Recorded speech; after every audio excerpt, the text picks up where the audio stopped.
नमस्कार दोस्तों, Shri Krishna coaching centre में आप सभी का स्वागत है। दोस्तों, आज की क्लास में हम पढ़ेंगे कोहलबर्ग का नैतिक विकास का सिद्धांत। बहुत इंपॉर्टेंट है दोस्तों। तो सबसे पहले नैतिक विकास के सिद्धांत में हमें ये ध्यान रहना चाहिए कि नैतिक विकास का सिद्धांत दिया किसने था। तो आंसर आएगा कोहलबर्ग के द्वारा दिया गया था। अब इसमें इम्पोर्टेंट क्या बातें हैं इसकी भी हम बात करते हैं।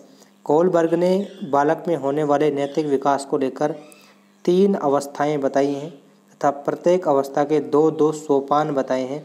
अतः इस प्रकार कोहलबर्ग के नैतिक विकास के सिद्धांत में कुल 6 सोपान हैं। ठीक है, तो 3 अवस्थाएं 6 सोपान। पहली अवस्था देखते हैं जिसका नाम है पूर्व परंपरागत अवस्था। इसे प्री कन्वेंशनल अवस्था भी कहा जाता है और इसे प्राक रूढ़िवादी अवस्था भी कहा जाता है। इस अवस्था को 3 से 9 वर्ष तक माना गया है। कोहलबर्ग के अनुसार पूर्व परंपरागत अवस्था वह होती है जिसमें एक बालक समाज की वास्तविक परंपराओं को ठीक प्रकार से नहीं समझता है और वह पूर्व परंपरागत आचरण प्रकट करता है। ये आचरण भी आयु बढ़ने के साथ साथ अलग अलग प्रकार के होते हैं जो निम्न है। अब इसमें से जो पहली अवस्था इन्होंने डिवाइड किया है वो है दंड या आज्ञा पालन उन्मुख अवस्था।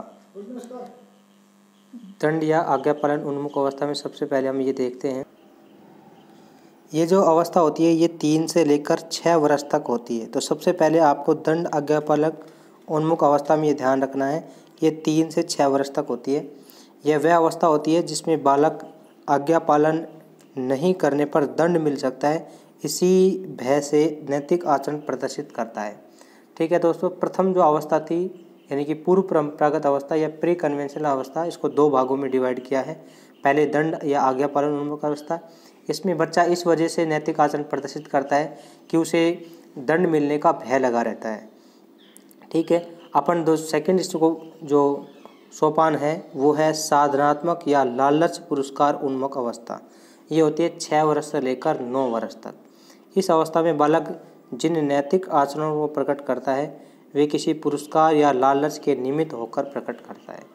ठीक है, तो आपको ध्यान रखनी है। दूसरा जो इसका स्तर है या फिर दूसरी जो इसकी अवस्था है वो है परंपरागत या रूढ़िवादी या कन्वेंशनल अवस्था। कन्वेंशनल जो स्टेज है दोस्तों ये 9 से 15 वर्ष तक है। कोहलबर्ग के अनुसार यह अवस्था परंपराओं की समझ वाली होती है और इस अवस्था में व्यक्ति परंपराओं को ध्यान में रखकर नैतिक आचरण प्रकट करता है तथा इसके भी कितने सोपान हैं? इसके भी 2 सोपान हैं। पहला, अच्छा बालक अच्छी बालिका प्रशंसा सुनने की उन्मुख अवस्था। अच्छा बालक अच्छी बालिका ये प्रशंसा सुनने की अवस्था होती है 9 से लेकर 12 वर्ष तक। कब से कब तक होती है? 9 से लेकर 12 वर्ष तक होती है। इस आयु के बालक अपने स्वयं की प्रशंसा सुनने मात्र से ही सकारात्मक नैतिक आचरण प्रकट करते हैं। इसी का जो सेकंड सोपान है वो है व्यवस्थाएं बनाए रखने की उन्मुक्ता अवस्था। ये है 12 से लेकर 15 वर्ष तक। इस अवस्था में ये लगभग प्रारंभिक किशोर अवस्था में होते हैं और सामाजिक व्यवस्थाओं को बनाए रखने की समझ पैदा हो जाती है, इसलिए उन व्यवस्थाओं को बनाए रखने की दिशा में नैतिक आचरण प्रकट करते हैं। आगे हम बात करते हैं तीसरी अवस्था की, जिसे अपन उत्तर परंपरागत या पश्चिम रूढ़िवादी या पोस्ट कन्वेंशनल स्टेज कहते हैं। ये होती है 15+ यानी कि 15 वर्ष से अधिक की जो आयु होती है वो।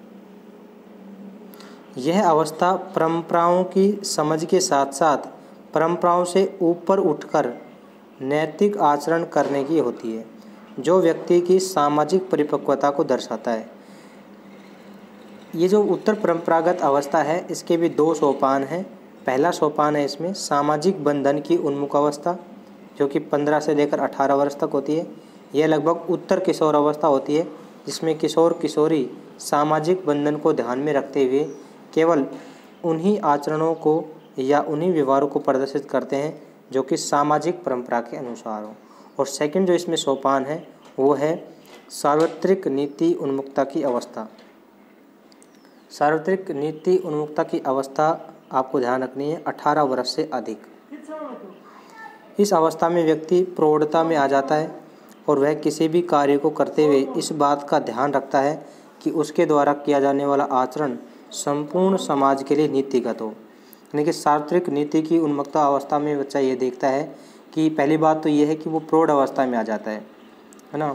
और जब भी वो किसी कार्य को करता है तो सबसे पहले इस बात का ध्यान रखता है कि जो आप आचरण कर रहे हो इस समाज की दृष्टि से कैसा है, ये नीतिगत है कि नहीं है। अतः इसे सार्वत्रिक नीति की उन्मुख अवस्था कहा जाता है। इस प्रकार कोहलबर्ग के नैतिक विकास की 3 अवस्थाएं हैं और इनको कितने सोपानों में, 6 सोपानों में बांटा गया है। ठीक है दोस्तों, अब मैं थोड़ा सा इनमें इसको शॉर्ट वे में बता देता हूँ आपको, क्योंकि काफ़ी बड़ा सिद्धांत लग गया इसे। मैं इसको शॉर्ट में बता देता हूँ, कुछ भी नहीं है। देखिए एक बार, कोहलबर्ग का नैतिक विकास का सिद्धांत, इसमें सबसे पहले हमें ये ध्यान रखना है कि ये कोहलबर्ग के द्वारा दिया गया था ये सिद्धांत, और इसमें कुल 3 अवस्थाएं हैं और 6 सोपान हैं। पहली बात तो ये ध्यान रखनी है। 3 अवस्थाएं कौन कौन सी हैं? पहली अवस्था है पूर्व परंपरागत अवस्था, इसे प्राक रूढ़िवादी या प्री कन्वेंशनल स्टेज कहते हैं। और दूसरी है परंपरागत, जिसे रूढ़िवादी या कन्वेंशनल स्टेज कहते हैं। और तीसरी अवस्था है उत्तर परंपरागत या पश्चिम रूढ़िवादी या पोस्ट कन्वेंशनल स्टेज।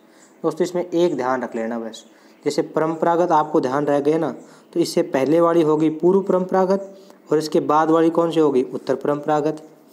अगर आपने कन्वेंशनल स्टेज याद रख रखा है इंग्लिश में, तो इससे पहले वाला हो गया प्री कन्वेंशनल और बाद वाली अवस्था कौन सी होगी? Post conventional. ठीक है, अब हम बात करते हैं इनकी एज की। तो प्री कन्वेंशनल जो होती है वो 3 से लेकर 9 होती है, ये 9 से लेकर 15 वर्ष होती है, और ये 15+ होती है। ठीक है, प्रत्येक अवस्था को 2 भागों में बांटा गया है, अर्थात 3 अवस्थाएं 6 सोपान हैं। अब इसके 2 सोपान कौन कौन से? पहली वाले के तो पहला है दंड और दूसरी है लालच की अवस्था। यानी कि इसमें 3 से 6 वर्ष की एज में तो बच्चा नैतिक आचरण प्रकट करता है। किस वजह से करता है? दंड के भय से करता है। अतः इसे दंड या आज्ञा पालन की उन्मुख अवस्था कहा जाता है। ठीक है, दूसरी बात, जो 6 से 9 वर्ष की जो आयु होती है ये एक तरीके से पूर्व बाल्यावस्था का भाग है। तो पूर्व बाल्यावस्था में अगर उसको लालच या पुरस्कार दिया जाए कि भाई अंकल जी आ रहे हैं, उसको नमस्ते कर देना, जैसे नमस्ते करेगा तो आपको 2 टॉफी मिल जाएंगी। ठीक है, तो उस पुरस्कार के लालच जो आपने दिया है उसके वशीभूत होकर वो उसको नमस्ते या नमस्कार करने लग जाता है। अर्थात जो नैतिक आचरण आपने सिखाए हैं वो किसके बलबूते पे सिखाए हैं? लालच या पुरस्कार देके। ठीक है, तो इस अवस्था यानी कि पूर्व बाल्यावस्था है, इसे साधनात्मक या साधनात्मक उन्मुक्ता की अवस्था कहा जाता है। ठीक है, इसके अलावा परंपरागत या रूढ़िवादी यानी कि कन्वेंशनल स्टेज ये 9 से 15 तक होती है। तो इसको भी 2 भागों में डिवाइड किया गया है, एक तो 9 से 12 और एक 12 से 15। 9 से 12 को हम देखते हैं तो दोस्तों पता चलता है कि ये उत्तर बाल्यावस्था का भाग है। उत्तर बाल्यावस्था में क्या होता है कि बच्चे को बड़ाई सुनने की या प्रशंसा सुनने की आदत होती है। तो अगर उसकी थोड़ी सी भी बड़ाई या प्रशंसा कर दी जाए तो वो आराम से नैतिक आचरण प्रकट करने लग जाता है। जैसे अगर कोई भी मोबाइल फ़ोन पे आप बात कर रहे हो या दादाजी बाहर से आ गए, दादाजी को एक बार उसने नमस्कार कर दिया है ना, दादाजी नमस्ते, तो आप उसकी थोड़ी सी बड़ाई कर दो, हो मेरे बेटा तो बहुत सियाना हो गया है, बहुत अच्छा हो गया है, ये है वो है, थोड़ी सी अगर उसकी आप बड़ाई कर देंगे या प्रशंसा कर देंगे तो वो आगे से क्या है, जब भी दादाजी को देखेगा या अंकल जी को देखेगा तो बच्चा उसकी क्या करने लग जाएगा?